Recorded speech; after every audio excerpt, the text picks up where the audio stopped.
हरे कृष्णा, राधे राधे। आज की वीडियो में हम जानेंगे कि लड्डू गोपाल को रात्रि में कैसे सुलाना चाहिए और कितने बजे सुलाना चाहिए। लड्डू गोपाल को सुलाने के कुछ नियम हैं, तो ये हम जान लेंगे आज की वीडियो में। मैं प्रतिदिन लड्डू गोपाल को कैसे सुलाती हूँ और गर्मियों का रूटीन हमारा लड्डू गोपाल को सुलाने का अलग रहता है। तो सबसे पहले हम शाम की पूजा कर लेंगे। इसमें से 2 क्लिप जो हैं वो मुझसे गलती से डिलीट हो गई हैं, जो लड्डू गोपाल की हम शाम को पूजा आरती करते हैं वो। तो मैं यहाँ पर एक गेट पर दीपक जलाती हूँ और एक तुलसी महारानी के पास में दीपक जलाती हूँ। शाम के समय में हमें अपने गेट पर, मेन गेट पर, और साथ ही तुलसी महारानी के पास में एक दीपक जरूर से जलाना चाहिए। और साथ ही जो हम दीपक शाम को जलाते हैं तो क्या वो हमें साफ़ करना चाहिए। देखिए, शाम की पूजा में भी आप दीपक और प्लेट को साफ़ कीजिएगा, उसके बाद ही आप लड्डू गोपाल के पास में, तुलसी महारानी के पास में और गेट पर दिया जला सकते हैं। साथ ही अगर आप मिट्टी का दिया ले रहे हैं तो आप नया दिया ले सकते हैं। और नया दिया लेना अगर पॉसिबल ना हो और कोई भी, जब कोई एकादशी होती है अथवा कोई भी फेस्टिवल होता है, तो उस दीपक को आप चेंज कर सकते हैं, या फिर उस दीपक को आप धोकर साफ करके उस पे जो गेरू कलर होता है वो करके आप प्रतिदिन इस्तेमाल कर सकते हैं। और जब हम शाम को पूजा करते हैं तो हमें कुछ ना कुछ भोग ठाकुर जी को जरूर से लगाना होता है। फिर चाहे आप किशमिश का लगाएं, मिश्री का लगाएं, माखन का लगाएं, थोड़ा बहुत, हमें चाहे 4 दाने ही आप मिश्री के रखें, लेकिन हमें भोग लगाना होता है। तो मैंने यहाँ पर शाम को या तो सैलेड होती है, अब सर्दियों का मौसम है तो गाजर है, और साथ ही चुकंदर है, ये खीरा है और सलगम है, ये सारी बहुत सारी आपको सैलेड मिल जाएंगी, इनका आप भोग लगा सकते हैं। और साथ ही आप फिर कोई फ्रूट का भोग लगा सकते हैं। तो मैं यहाँ पर प्रतिदिन इसी तरह से शाम को पूजा में जो हस्बैंड आते हैं उनके लिए पहले से तैयारियां करके रखती हूँ, तो उसी का भोग मैं सैलेड का, फ्रूट का लगा देती हूँ। उसके बाद में जो भी भोग प्रसाद होता है मैं ठाकुर जी को जल्दी बना करके भोग लगा देती हूँ। बच्चे और पति थोड़ा लेट आते हैं, बच्चे ट्यूशन जाते हैं और हस्बैंड भी 8:30 बजे के आसपास आ पाते हैं। तो ये लड्डू गोपाल को शाम की पूजा के बाद में जो भी भोग लगाती हूँ उसके बाद में ही मैं खाना बनाने की तैयारियां शुरू पहले से ही कर देती हूँ, तो उसका जब भोग बन जाता है तो उसका भी भोग लगा देती हूँ। तो मैंने यहाँ पर बनाए हैं आज आलू के पराठे, जो कि हमारे ठाकुर जी को बहुत ज़्यादा पसंद है और बच्चों के हिसाब से ही बनाए हैं। कम मिर्ची डाली है और हल्का नमक डाला है, धनिया डाला है और थोड़ी सी हींग डालकर चटनी के साथ में हम ठाकुर जी को भोग लगा देंगे। अगर आपके घर में कोई भी मीठा अवेलेबल है तो खाने के साथ में आप मीठा ज़रूर रखिएगा। तो मैंने यहाँ पर, अभी सर्दियाँ चल रही हैं तो गजक का मौसम है, तो मैंने गजक रख दी है। आप तिल गुड़ की गजक कोई भी रख सकते हैं, साथ में अगर कुछ भी नहीं है तो मूंगफली और गुड़ रख सकते हैं। तो इस तरह से हम ठाकुर जी को जो भोजन का भोग लगा देंगे। शुद्ध सात्विक भोजन का ही भोग लगाया जाता है, और जो भी भोग आप रख रहे हैं उसमें तुलसी दल जरूर रखना होता है। और साथ ही इन दिनों में तुलसी महारानी अगर सूख गई हैं तो आप तुलसी की लकड़ी का भी प्रयोग कर सकते हैं, या फिर आप तुलसी माला का भी प्रयोग कर सकते हैं।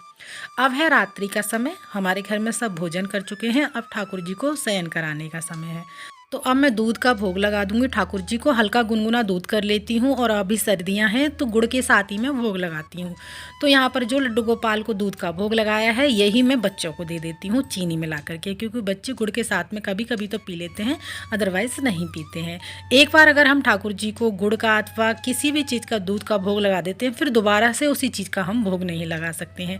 थोड़ी सी देर के लिए ये भोग यहीं रखा रहने देंगे जब तक मैं गेट का ताला लगा दूंगी, और बाकी के 1-2 काम हैं उनको निपटा लूँगी। साथ ही मैं नाइट ड्रेस पहनती हूँ वो पहन लूँगी, और फिर उसके बाद मैं ठाकुर जी के पास आऊँगी ठाकुर जी को सुलाने के लिए, क्योंकि हमारी जो नाइट ड्रेस होती है वो भी धुली होती है, शुद्ध होती है। तो ठाकुर जी को जब शयन कराते हैं तो एक बार वो भी चेंज हो जाते हैं हमारे कपड़े।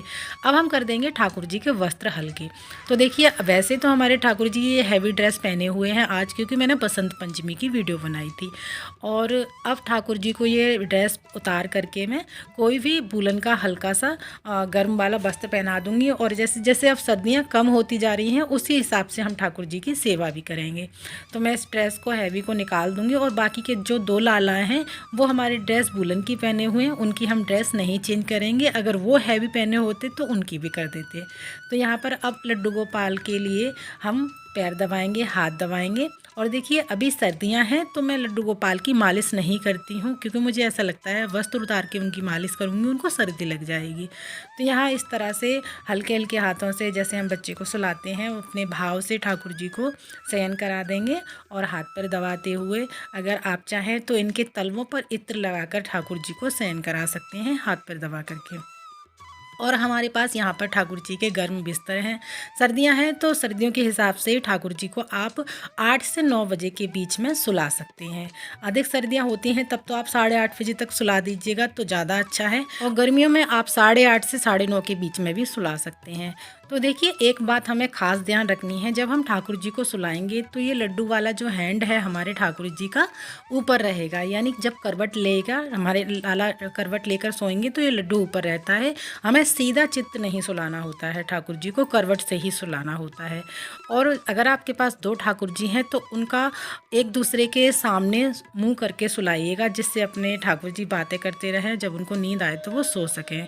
और एक दूसरे के अपोजिट करके मुंह नहीं सुलाना चाहिए, फिर चाहे राधा रानी हो चाहे लड्डू गोपाल हो। तो इन चीज़ों का हमें ध्यान रखना है। और ठाकुर जी जो बंसी है, मुरली है, वो हमें ठाकुर जी के पास ही रखनी होती है। आप पिलो पर, बेड पर कहीं भी रख सकते हैं, उनके पास सिराने पर रख सकते हैं, सोफे पर रख सकते हैं, जहाँ भी जगह है आप वहाँ रख सकते हैं।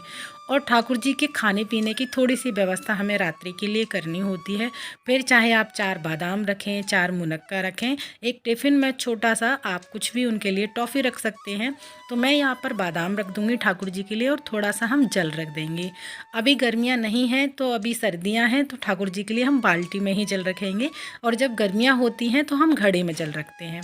तो इस तरह से हम ठाकुर जी के लिए इसमें जल रखा हुआ है। सुबह मॉर्निंग में ही मैं चेंज करती हूँ, और थोड़ा सा भोग रख देंगे, उसमें ही हम तुलसी दल रख देंगे, और ठाकुर जी के साथ ही हम पास में ही सिराने पर रख देंगे, जिससे हमारे ठाकुर जी को रात्रि को अगर भूख लगे तो उसको ये भोग पा सकें। और उसके बाद अगले दिन आप ये भोग अपने बच्चों को दे सकते हैं, बादाम वगैरह जो भी चीज़ें आपने रखी हैं।